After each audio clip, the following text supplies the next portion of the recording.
60 Episcopal bishops who are part of a group called Bishops United Against Gun Violence sponsored a prayer procession through downtown Salt Lake City today.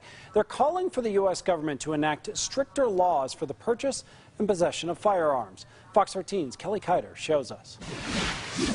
Episcopalian bishops have gathered from all across the country in downtown Salt Lake City to lead a peaceful march to end gun violence in America. Consider well the sound of my longing soul. God did not make death.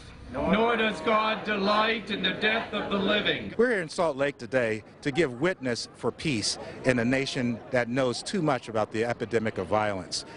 30,000 Americans are shot by firearms every year. That's way too many. As part of their annual convention in Salt Lake City, bishops with the Episcopal Church led the march with members of their congregations on Sunday morning.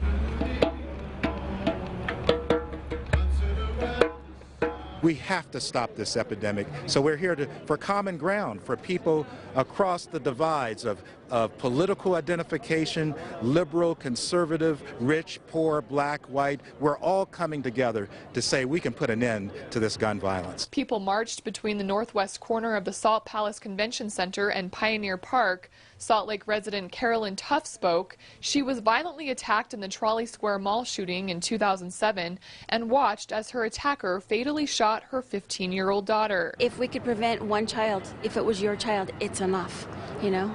They need to absolutely approve mandatory background checks on all gun sales. Bishop Jeffrey Lee from the Chicago congregation says more people are calling for gun law reform after the country has been plagued by mass shootings and violent attacks. As I read the polling numbers, a clear majority of people in the United States want sensible gun registration policies. It's remarkable to me that in many places it's easier to buy a gun than a car.